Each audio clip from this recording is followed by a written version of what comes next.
উনিও আমাকে দেখলে চিনবে, উনি তো আমি চিনতে পারবে, কিন্তু ওখানে গ্রেনেডটা আঘাতে আমার এই যে পিঠে একটা আঘাত পড়ছে। আপনারা কিসের ঘটনা বুঝিনি? গ্রেনেড মানে কিসের কি? আমাকে একটু ঘটনাটা ওই খুলে যে বলেন। 21শে আগস্ট 21 আগস্টে কোথায় ছিলেন আপনি? এই যে বঙ্গবন্ধু এভিনিউতে। আচ্ছা, ওখানে আপনি কি মিছিলের বা মিছিলে না, সভা শুনতে আসছিলাম। আচ্ছা, অর্থাৎ আমার লক্ষ্য ছিল আমার বাবাকে নিয়ে পাই এখানে গেলে এখানে গেলে।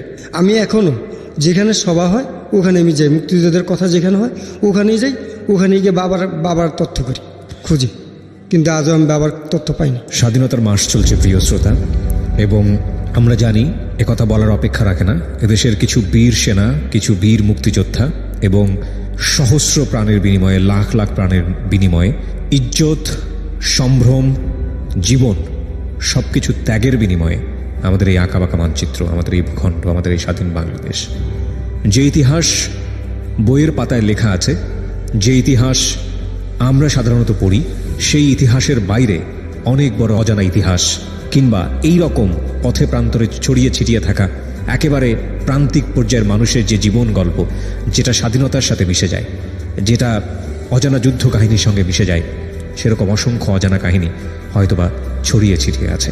আমাদের আজকের এই জীবন গল্পটি সেরকমই একটা জীবন গল্প। আজকের এই গল্পের মধ্য দিয়ে আমরা যে জামানকে চিনব, বা যে জামানের পরিচয়কে এখানে উপস্থাপিত করছি, বা যে গল্পের যে লেসনটা পাচ্ছি, সেটার মধ্য দিয়ে আমরা রেসপেক্ট জানাতে চাই সকল মুক্তিযোদ্ধাদের, সকল আত্মত্যাগী বীর মুক্তিযোদ্ধাদের, যারা নিজের জীবন বাজি রেখে আমাদের এই দেশটা উপহার দিয়েছেন। 21শে আগস্টের ঘটনা আপনি বলছিলেন, কি হয়েছিল আমাকে একটু বলেন তো। 21শে আগস্টে আমি এই যে স্টেডিয়ামের গেটে ছিলাম। আচ্ছা, স্টেডিয়ামের গেটে গিয়েছিলাম, তখন হঠাৎ একটা বিকট শব্দ হলো। বিকট শব্দ, অনেক বিকট শব্দ হওয়ার পর অনেক মানুষ তাড়াতাড়ি দৌড়াদৌড়ি চিল্লাপাল্লা লাগাই দিয়েছে। তখন আমিও এবার পিছিয়ে ফিরছি, আমার পিঠে আইয়া একটা কি জানি পড়ছে, এই যে পিঠটা আঘাত আছে। আপনি একটু উঠে দাঁড়াবেন, আমাকে সাফন আমাকে একটু হেল্প করো। হ্যাঁ, আমি দেখতে পাচ্ছি, ঠিক আছে। কোনো একটা স্প্রিন্টার বা কিছু একটা হবে আর কি। মাইক্রোফোনটা ঠিক করে দিতে হবে। হ্যাঁ, এটা পড়ার পরে, হ্যাঁ, ঠিক আছে, হ্যাঁ, এটা বলেন। পড়বো। আমার গায়ে একটা লাল শার্ট ছিল, হ্যাঁ। ওই লাল শার্টটাও একবারে রক্তে ইয়ে হয়ে গেলো। তখন আমি পুলিশে আবার আমাকে রাস্তায় উঠতে দিচ্ছে না। আচ্ছা, তখন আমি যাবো কোথায়? তখন আমি স্টেডিয়ামের ভিতরে দৌড় দিছি। দৌড় দেওয়ার পরে একটা মহিলা আমার পিছিয়ে জড়াই ধরছে বাঁচার জন্য। ওই মহিলাটা মারা গেছে ওখানে আমার সামনে, আমি দেখছি আমার সামনে মারা গেলো। মহিলার চারটাইয়া এমনভাবে মারা গেলো, এমন বিমর্ষ মরা আমার জীবনে এই ফার্স্ট আমি দেখছি। আমি তখনই ভাবছি যে মুক্তিযুদ্ধ চলাকালীন সম্ভবত আরও বিভৎস মরা মরছে, ওকে, আরও করুণভাবে মানুষ মারা গেছে। ওই মহিলার পরনে একটা বিন্দু কাপড় ছিল না। পরে দেখলাম যে একটা গাড়ি আসলো, এসে অনেক লাশ উঠে নিয়ে গেল। আর আমরা তো যে ব্যথা পেয়েছি, যে যেমনি পারছি এমনি বাইকে গেছি, সরে গেছি। এরপরে এবং আমার হকারি জীবন চলছে। 2005-এ আমাদের কুমিল্লাতেই একজন, বলবো নামটা? জি নিশ্চয়ই। হ্যাঁ, একজন ছেলে আর কয়েকটা ছেলে মিলে একটা মেয়েকে উৎপত্ত করতো প্রতিদিন। মেয়েটা কলেজে পড়তো। আপনি জানলেন কিভাবে? আমি ওই কলেজে পড়তাম। আচ্ছা, হ্যাঁ, তখন ওই মেয়েটা প্রতিদিন দেখতাম। আমি হকারিও করতাম, পড়তাম, আমি কারো লোক মিশতাম না। কিন্তু আচ্ছা, আপনার ব্যাপারটা কি আপনার কলেজ ফ্রেন্ড যারা ছিল ওরা কি জানতো যে আপনি হকারি করছেন? হ্যাঁ, না, জানতো না। আবার জানতো, অনেকে জায়গা দিত না। আমার হকারি করে সবাই জানে, এটা মিথ্যা কিছু না। আমি হকারি করতাম কারণ পড়াশোনার খরচ আমি দিতে পারবো না, কিন্তু আবার কারোর সাথে মিশতাম না, তো সবাই আমার একটু অবহেলা করতো। তো ওনার একজন গণ্যমান্য ব্যক্তি, তো ওনার ছেলে আর কয়েকজন ছেলে মিলে ওই মেয়েটার উৎপত্ত করতো প্রতিদিন। একদিন, এখন বর্তমানে সিটি পার্ক নামে পরিচয়, ওই পার্কের মধ্যে মেয়েটারে সন্ধ্যার সময় মানহানি করার চেষ্টা করছিল। আপনার চোখের সামনে? আমার চোখের সামনে না। আমি তখন হকারি করে রেল স্টেশন ট্রেনে বেচতাম। তো কি বিক্রি করতেন? চকলেট, জ্যৈষ্ঠ মধু, বিভিন্ন কিছু বিক্রি করতেন? বিভিন্ন আচ্ছা, কিছু, হ্যাঁ, যেটা আমার পেটটা চলে। আচ্ছা, তখন আমি ব্যাগটা আমার কাঁধে ছিল। আমি তখন দেখি এই মেয়েটা চিৎকার, আমি কেড়ে চিৎকার করে তখন পার্কের ভিতর ঢুকছি। ঢুইকা একটা জঙ্গল আছে, তখন এখন তো সুন্দর হয়েছে, তখন জঙ্গলা ছিল। তখন ওখানে গিয়ে দেখি এই মেয়েটার ওনারা দেখে আমি চিনছি। তখন দেখে আমি ওদেরকে 3-4 জন ছিল, ওদের উপর আমি ঝাঁপাই পড়ছি, ওদেরকে আঘাত করছি। আমি ওদেরকে মারছি, মশিয়ে যাব না। তখন আমারে আঘাত করছি। তখন এরা করলো কি, এরা চলে গেছে। মেয়েটা বাঁচাই দিলাম, মেয়েটা বেঁচে গেল। আজকে এই মেয়েটা কিন্তু উচ্চ পদস্থ কর্মকর্তা, আমি নাম বলবো না, তার মানহানি যেত না হয়, তাকে আমি শ্রদ্ধা করি। এই মেয়েটা উচ্চপদস্থ কর্মকর্তা এবং সে আপনাকে চিনে? হ্যাঁ, চিনলো, এখন চিনে না, এখন সে চিনে না আমাকে। Life is more than drama, জীবন নাটকের চেয়েও নাটকীয়। আমি এই কথাটা এই জন্যই বারবার বলি। কেন চেনে না সেটার পিছনে নিশ্চয়ই কোনো কারণ আছে। ঠিক আছে, আমরা একটু সামনের দিকে আগাই। হ্যাঁ, তারপরে ওরা কি করলো, এরপরে আমাকে 6-এর দিকে হ্যাঁ আমাকে ওরা একজন আমাকে বললো চল মোটর সাইকেলে ঘুরতে যাবো, তখন তুই ড্রাইভিং কর, আমাকে আবার শিখেছিল। তো ড্রাইভিং কর বলার পরে আমি ঠিক আছে, আমি তো বুঝতে ওদের ভিতর কোন জানা ওরা অন্যায় করছে, ওরা বুঝতে পারছে অপরাধরা, জি। ওরা অপরাধ বুঝতে পারছে, ওরা এখন আবার আমাকে মেনে নিছে। আচ্ছা, তা এদের ভিতরে এরা কী করলো, আমাকে নিয়ে তোর কুটি সমনির দিকে রওনা দিল। কোথায়? কুটি সমনি ব্রাউন ব্যারের উড়ে। আচ্ছা, কারা রওনা দিল আপনাকে নিয়ে? কারা? ওই যারা ছিল তিনজন ছেলে ছিল, আমি সহ 4 জন। আচ্ছা, 3 জন মানে যে 3 জনকে আপনি মেরেছেন? হ্যাঁ, 4 জনে মারছিলাম, তাদের 3 জন, একজন আচ্ছা। বিদেশে চলে গেছে। আচ্ছা, তো 3 জন আপনাকে নিয়ে রওনা দিল কোথায়? রওনা দিল এর কুটিবাড়ি। ওই ঘটনার পরপরই এটা?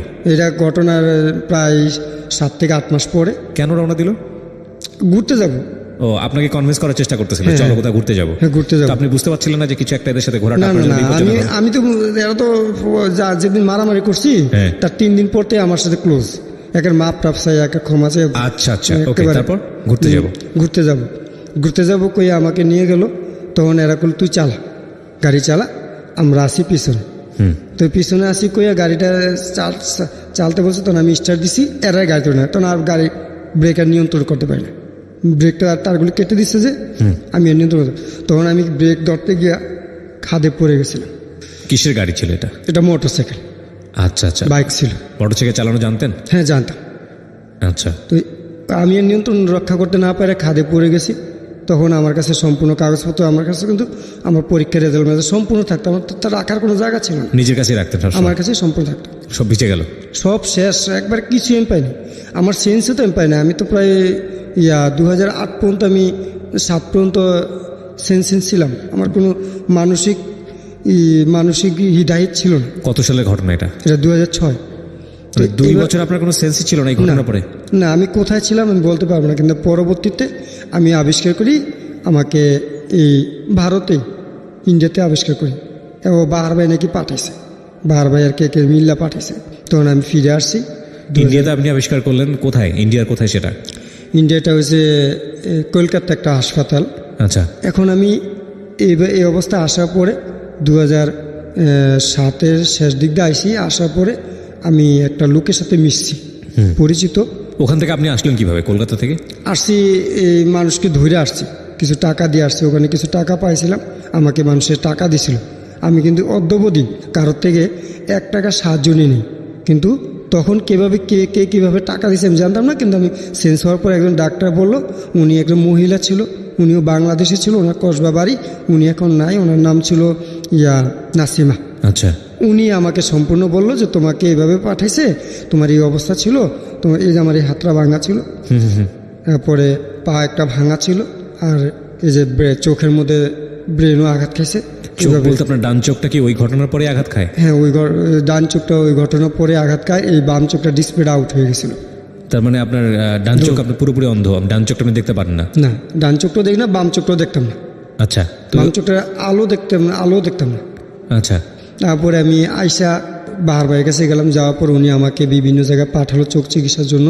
অবশেষে আমি একটা আশার আলো পেলাম, আমার চোখে দৃষ্টি সংযোগ দিলে, কর্নিয়া সংযোগ দিলে চোখে দেখবো। তখন ফজলিকের একজন ডাক্তার বললো আমাকে। আচ্ছা, তখন ফজলিকের ডাক্তার বলার পরে আমি 2014-তে আমার শ্বশুর মারা গেল, 2015 সালে এসে আমি ইসলামিয়াতে যোগাযোগ করছি। ইসলামিয়াতে যোগাযোগ করার পরে বললো যে আমাকে ডিএসক্যান করতে। কি স্ক্যান? ডিএসক্যান, আচ্ছা, চোখের একটা এক্সরে আর কি। তো ডিএসক্যান করতে বলার পরে আমি বললাম স্যার কত লাগবে? তখন ওখানে আমার থেকে 8,800-950 টাকা নিছে। কিন্তু পরবর্তী সময়ে আমি যে তার একটা রিসিপ্ট দেয় না, ওখানে মাত্র আমি 850 টাকা পাইছি। আচ্ছা, এরপরে এখান থেকে আমি এই অবস্থা দেখে আমি আমার এই টাকাটা মারলো, তখন আমি গেছি জাতীয় চক্ষু বিজ্ঞান ইনস্টিটিউটে। ওকে, জাতীয় চক্ষু বিজ্ঞান ইনস্টিটিউটে যাওয়ার পর সহকারী অধ্যাপক, ওনার নাম হচ্ছে কাদের সাহেব, উনি লেখা পাঠালেন সন্ধানীতে, বাবুপুরা। সন্ধানীতে পাঠানোর পরে সন্ধানীতে যাওয়ার পরে ওখানে টাকা জমা দিলাম। টাকা জমা দেওয়ার পরে ওখানে প্রায় ঘুরতেছি, চোখ পাই না। 15/10/2016 ইন তারিখে আমার বাম চোখে একটা কর্নিয়া স্থাপন করা হয়। আচ্ছা, এই বাম চোখটা হ্যাঁ দেখতে পাচ্ছি, হ্যাঁ। কর্নিয়া স্থাপন করা হয়, কিন্তু ডাক্তার শীর্ষ রহমান সাহেব করছে, উনি খুব অনেস্ট ডাক্তার। উনি আমাকে অনেকটাই ভালো উপদেশ দিছে এবং বলছে একটা লেন্স লাগানো লাগবে। বর্তমান অবস্থায় এমন আমি আছি, আমার কোনো অর্থ নাই, আমি আর্থিক আপনি দেখতে পান বাম চোখ দিয়ে এখন? হ্যাঁ, এমনি দেখতে পেয়ে যে আপনাকে দেখি, কিন্তু বড় বড় দেখতেছেন অনেক? অনেক বড়। আচ্ছা, অক্ষর দেখি না, অক্ষরও বুঝি না, অনেক বড় বড় দেখি, কিন্তু আমার সিলাইও কাটে না এখন টাকার জন্য। ওই হোন্ডার অ্যাক্সিডেন্টের কারণে আপনার এই অবস্থা? এই অবস্থা। এর মধ্যে আবার ওই চোখ চিকিৎসার সময় আমারও কিছু টাকা ছিল। এবার কারিতাস বাংলাদেশ থেকে 25,000 টাকা দিল, আকমো বাহাদুর বাহার ভাই দিল 11,000 টাকা, মতিন ভাই দিল 6,000 টাকা, সাবেক লমিন শাহ আব্দুল মতিন খুসরু। ঠিক আছে, হ্যাঁ। এইভাবে আমার চোখ চিকিৎসা মোটামুটি আগাইতেছে যে এখন যে আমার চোখ লাগানোর পর আমার কামাই বন্ধ, ব্যবসা বন্ধ। কেন? কারণ আমি তো চোখের জন্য কোনো ব্যবসা করতে পারি আপনি না। কি কাজ করেন এখন? এবং বই বেচতাম। ওই বই হকারি করতেন? হ্যাঁ, হকারি। আচ্ছা, আমি হকারি করতাম, এখনও হকার দিকে চিন্তা, কারণ আমার চাকরি তো হবে না, আমার পিছুদের কেউ নেই। আপনার পড়াশোনা বন্ধ হয়ে গেল? পড়াশোনা তো বন্ধ হয়ে গেল চোখের পরে, অ্যাক্সিডেন্টের পর পড়াশোনা শেষ। কোন সময়টায় পড়াশোনা বন্ধ? ইন্টারমিডিয়েটে পড়ছিলেন তখন না? ইন্টার এই মেয়েটাকে বাঁচানোর কারণে আপনার মূলত এই শেষ, ঘটনাটা আমার ঘটে। লাইফটাই শেষ। এই মেয়েটা এখন কোথায় আছে? উনি বললাম তো, ওনার নাম বলবো না। নাম বলা দরকার নেই, কিন্তু কোথায় কাজ করছেন উনি? উনি সেক্রেটারিতে কাজ করে। আচ্ছা, তো আপনাকে চিনে না কেন? আপনার কথা বলতে চায় না কেন? না, এমনি চিনে। উনি বলছে বিপদে পড়ছি, উদ্ধার করছেন। উনি আবার যারে মারছি সে তারই বিয়ে করছে, যার সাথে আমার কন্ট্যাক্ট হয়েছে তাকে বিয়ে করছে। হ্যাঁ, কিন্তু আমি জানি না, কিন্তু আমি আর এত কিছু প্রশ্ন করি না, কারণ আমার দায়িত্ব, আমার কর্তব্য যে আমি একজন নারীর ইজ্জত রক্ষা করছি, আমি একজন মুক্তিযোদ্ধা সন্তান হিসাবে, এটা আমার দায়িত্ব। আমি তার কাছে এখনও কোনো দাবি করি না, গেল ওর সাথে কোনো কথা বলতে চাই না, দেখা হলে কেমন আছো ভাই, এর দূরই শেষ। তারপরে এই চোখ চিকিৎসা করতে গিয়ে তো মানে অভাব অনুটানে পড়ে, যেখানে যাই ঋণ চাইতে সেখানে প্রতারিত হই। ঋণ চাই, আমি কারোর কাছে করোনা চাই না। আমি ঋণ চাইতে গেলে আমাকে ধমক দেয়, আমাকে দিতে চায় না। আমি ঋণের জন্য অনুরোধ করলে কয় তোমার ঘর নাই, বাড়ি নাই, বিটা নাই, তোমাকে কিসে ঋণ দেবো? এবার বলতে বলতে অনেক জায়গায় এইভাবে আমি প্রতারিত হচ্ছি। মানুষে এমন স্ত্রীও দেখতে পারে না, সন্তানদেরও মানুষ করতে পারতেছি না। সন্তানের বয়স কত? বড় ছেলেটা তো জন্ম নিয়েছে 2009-এ, এরপর চলতেছে। ছোটটা হয়েছে 2010। এরপর মেয়ে একটা। 3 ছেলে মেয়ে আপনার? এরা লেখাপড়া করতে? 3 ছেলে 1 মেয়ে। 3 ছেলে 1 মেয়ে। তো এরা লেখাপড়া করতে পারে? হ্যাঁ, লেখাপড়া করে। বড়টা ক্লাস 5-এ, ছোটটা ক্লাস 1-এ, আর ছোট মেয়েটা ক্লাস 1-এ। এরপর ছোট্ট একটা বাচ্চা হয়েছে। পদ্ধতি করা সত্ত্বেও কীভাবে যেন হয়ে গেছে ভুলবশত। বুঝতে পেরেছি। তো এই যে মানে আপনার চলে কিভাবে? এই হকারি করে এখন চলে? না, এখন হকারি নেই। এখন কি করেন তাহলে? এখন ভাই কিচ্ছু করি না, এখন ধার খরচ করে চলি, আর বিভিন্ন জায়গায় আবেদন করি। আবেদন করলে যদি 2 টাকা পাই তাহলে চলি, নাইলে নাই। আমার গত সেপ্টেম্বর মাস থেকে আমার ঘরে আটা বিহিত চাল আসে না। আটা ছাড়া আমার চাল জোড়াতে পারি না। আমার সন্তানদের আটা রুটি খাওয়াই পারি। আমি যে আজকে এখানে আসছি, আমার একটা রূপার চেন ছিল আমার গলায়, 14 আনি 4 তোলা 4 রত্ত ওজনের, 230 টাকা বিক্রি করতে এখানে আসছি। আপনার আসার ভাড়া ছিল না? না, ভাড়া ছিল না আমার। তখন এই গেস্টটাই কি সেই গেস্ট যে আমাদেরকে বলছিল যে প্রথম পর্যায়ে আসতে পারতেছে না, ভাড়া নেই? ওকে। সাফওয়ানকে আপনারা চিনবেন, ও আসলে আমার এই প্রোগ্রামের অ্যাসিস্ট্যান্ট হিসেবে কাজ করে, এবং ও আসলে আপনারা যে ফোনগুলো পাঠান এখানে, সেই ফোনগুলো থেকে ও বাছাই করে আসলে গেস্ট নির্বাচন করে, এবং স্টুডিওতে থাকে সবসময় আমার সঙ্গে। আচ্ছা, তো আজকে আপনি ওই চেন বিক্রি করে এখানে এসছেন? হ্যাঁ, 230 টাকা বিক্রি করছি, তারপর এখানে আসছি। প্রিয় শ্রোতা, খুব স্বল্প সময়ের জন্য গল্প এটা, এবং আমরা আরেকটা গেস্টকে আমন্ত্রণ জানানোর আগে, একটা বিরতিতে যাবার আগে এই পার্টটা এখানেই শেষ করতে চাই। যেই ভদ্রলোক এখানে এসেছেন, তার জীবনের যে ট্র্যাজেডি, সেটা ওনার বয়স বলছিল উনি 35 বছর ধরেই আছে, কিন্তু গল্পের যেই সময়সীমা সেটা 30 মিনিটেরও কম।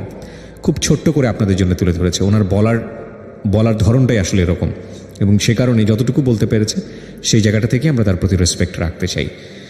এই মানুষটি এখন কোনো রুটি রুজি তো আপনি নাই, আপনি হকারি করতে পারেন না কেন? কি সমস্যা? চোখের জন্য পারি না। চোখের কি সমস্যা? চোখে ব্যথা করে, আবার বড় বড় দেখি না। আচ্ছা, বড় বড় গাড়িতে উঠতে গেলে ভয়। এখন একটা বাচ্চা ছাড়া চলতে পারি না, আজকে আমার ছোট বাচ্চা নিয়ে আসছি। তো এটা তো আপনার আরো খারাপ হয়ে গেল ভালো করতে গিয়ে। এখন আমি এই জন্যই আসছি। আমার চোখ ভালো করতে হলে এখন কি করতে হবে? এখন কিছু অর্থের দরকার।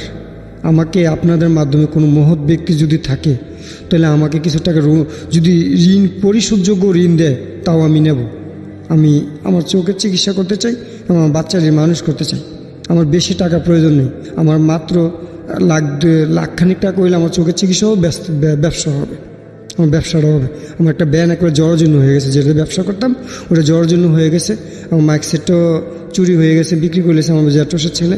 আমার এর মধ্যে আমি এতটুকু দুর্বল হতাম না। আমার জ্যাঠোসের স্বামী আমার থেকে 10,000 টাকা নিয়েছিল গত 2015-তে চোখ অপারেশনের আগে, কিন্তু উনি আদৌ আমার টাকাটা দেয় না, বিভিন্ন অজুহাত বিভিন্নভাবে আমাকে হয়রানি করে চলছে। তাই আমি আপনাদের মাধ্যমে যে কোনো মহৎ ব্যক্তি, অনেক লাখ লাখ শ্রোতারা শুনেন, আমি আপনাদের দৃষ্টি আকর্ষণ করছি এই ঢাকা এফএমের মাধ্যমে। আমার মতো একজন অসহায় মুক্তিযোদ্ধার সন্তানের প্রতি দৃষ্টি দিয়ে আমাকে পারলে একটু সহযোগিতা করেন, করুণার দৃষ্টিতে নয়, সহানুভূতির দৃষ্টিতে। আমিও লেখাপড়া করছি, আমি করুণা চাইবে, করুণা নিয়ে বাঁচতে চাই না। আমাকে আর্টিস্টার্স বাংলাদেশ আমাকে বলছিল সহযোগিতা করবে, কিন্তু ওনাদের নির্দেশ অনুযায়ী আমি অনলাইনে অ্যাকাউন্ট করছি। পরবর্তী বলি যাব না, যেখানে আমি প্রতারিত হয়েছি, যেখানে আমার থেকে 8,950 টাকা নিয়ে মাত্র 900 টাকা রিসিট দেয়, সেই জায়গায় আমি যাব না। কারণ ওখানে আমার অপারেশন হয়নি, তো আমার অপারেশন হচ্ছে সন্ধানিতে। আপনার জীবনটা অত্যন্ত জটিল একটি জীবন, এটা বলতেই হবে। তবে অবশ্যই আপনি ফাইট করে চলেছেন, এটাই হচ্ছে বড় কথা। আমরা ভরসা রাখতে চাই মানুষের প্রতি। একটা কথা আছে, বিশ্বাস হারানো পাপ। আপনাকে যদি কেউ হেল্প করতে চায়, নিশ্চয়ই আমরা আপনার সঙ্গে যোগাযোগ করব। 1 লক্ষ টাকা আমাদের যারা লিসনার যারা শুনছেন, তাদের কারো কারো কাছে কোনো টাকাই না, আবার কারো কারো কাছে 1 লক্ষ টাকা কোটি টাকার চেয়েও বেশি। কিন্তু সৎ সাহস নিয়ে এগিয়ে এসে যদি আপনার পাশে কেউ দাঁড়ায়, যদি এমনও না হয় অর্থ না, কিন্তু অন্য কোনোভাবে আপনাকে সাহায্য করতে চাচ্ছে, যেটা আপনার জীবনের জন্য প্রয়োজন, সেটাও আপনার জন্য অনেক বড় কিছু।